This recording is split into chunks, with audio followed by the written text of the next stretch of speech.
جوانان تاجیک آرمان‌های سیاسی خود را زیر پرتو حزب حاکم می‌خواهند عملی نمایند.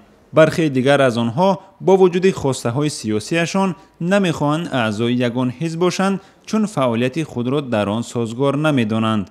بدون پیشبرد سیاستی درست در سمت کار با جوانان. عبدالله رحمانزاده رهبر تشکیلات جوانان حزب خلقی دموکراتی سازندگان وطن است. محض با در نظر داشته حاکم بودن حزب خلقی دموکراتی، جوانان چون رحمانزاده آینده خود را در اعضا شدن در آن می‌بینند. محض فعالیت من در حزب خلقی دموکراتی تاجیکستان که بیوسته بعد از برگزاری انجمن دهمی حزب خلقی دموکراتی تاجیکستان صورت گرفت، آهسته آهسته من وارد کارهای حزبی شدم و فعالیت منبعده خود رو اگر به طور دیگر گویم از یعنی که سمت کارهای علمی تحقیقاتی به کارهای سیاسی وای کردم. عبدالله رحمانزاده از حوزه یگانه عمومی جمهوریوی به مجلس نمایندگان نامزد است. وارد شدن اسم او بر روی خط نامزدهای حزب برای وکیلی از نظرش بیانگر وجود فضای مساعد در حزب برای تربیت جوانان است. کاربری یا که بدون پیشبرد سیاستی درست در سمت کار با جوانان، من فکر نمیکنم که یگان حزب با یک مرتبه و منزلت مشخص در جامعه صاحب گردد. من همین فعالیت مشخص و بسیار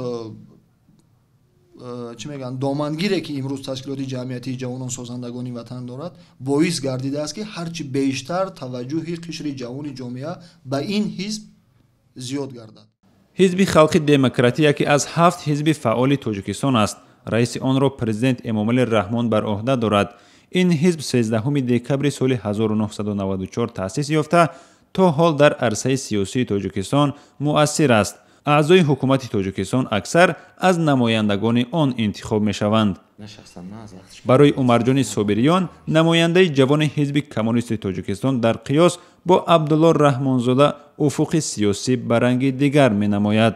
حزب کمونیست که سابقه بیش از 90 ساله در تربیت کادرهای جوان دارد، تا جای مثل احزاب سیاسی دیگر تاجیکستان برای جلب جوانان دست کوتاه است. اعضایان جوان این حزب عقیده های کمونیستی خود را میخواهند در جامعه پیاده کنند، ولی موقع سیاسی، وضع مالی حزب و اخیراً از دست دادن منبر خود در پارلمان از عامل‌های دانسته می شود که خواسته های سیاسی جوانان به گفته آنها نابرآورده میماند. خواسته های جوانان برآوردن برای وی از دست قریب که همه حزب‌های سیاسی مکتوب است، چون که فعالیت فراغ ندارند. با وجود این وضع حزب صابریان قصد ندارد صف کمونیست ها را ترک کند و امید دارد با کوشش های خود و هممسلکانش به آرمان های نهایی سیاسی خود خواهند رسید. اکنون من کوشش کرده ایستادم، میخواهم که یک سیلیات جوانان کشویم، یک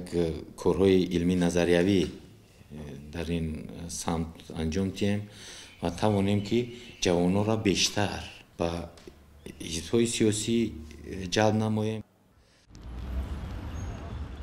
با وجود داشتن هدف‌های سیاسی مشخص، بعضی جوانان افضل می‌دانند در چهارچوب حزب‌های سیاسی نباشند، چون که برنامه‌های احزاب موجوده تکرار یکدیگرند.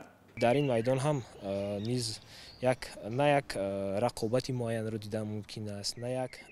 رستم گلوف از بلاگ‌نویسان فعال تاجیک است. او به این نظر است که با این راه در حیات سیاسی بیشتر میتوان تأثیر گذاشت و به آرمان‌های خود رسید. من معنای آزادی در این آن حزب را نمیبینم، چون که راست گپ خود را در سیاست امروزه من دیدن نمیتوانم، در مقامات دولتی افسوس که دیدن نمیتوانم و از این جهت آزادی به این آن حزب هم نیست برای من یگان معنی معین ندارد. خیلی که گفتم حتی در بین حزب ها یگان رقابت، یگان تغییرات، یگان فرقیت جدی نیست که گویم که فرض کردیم آن جهان بینی آنها به جهان بینی من نزدیک است. امروز قریب همه آنها در نظر من یک خیل میتابند.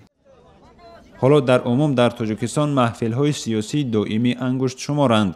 اتفاق جوانان تاجیکستان گاه جمع‌آمدهای سیاسی برگزار می‌کند که از سازندگان وطن کم فرق می‌کند. جای محفل‌های دگراندیشان هنوز در فضای سیاسی خالی است. سال 2010 مجلس نمایندگان در همکاری با کمیته جوانان پارلمان جوانان را تأسیس دادند. مقصد داشتند جوانان را در عرصه سیاست تربیت کنند. یک مدت صدای جوانان این گروه بلند بود ولی حالا فعال نیستند. این پارلمان رمزی از طرف سازمان جمعیتی ما و جامعه شهروندی مبلغ گذاری میشد و با قطع پول امدادی پارلمان جوانان از فعالیت ماند. کارشناسان میگویند وضع اجتماعی و کم فعالیتی احزاب سیاسی باعث کم توجهی جوانان به سیاست گردیده است. در آینده این عامل برای شکل گرفتن جامعه آزاد و دموکراتی در تاجیکستان مانع ایجاد میکند.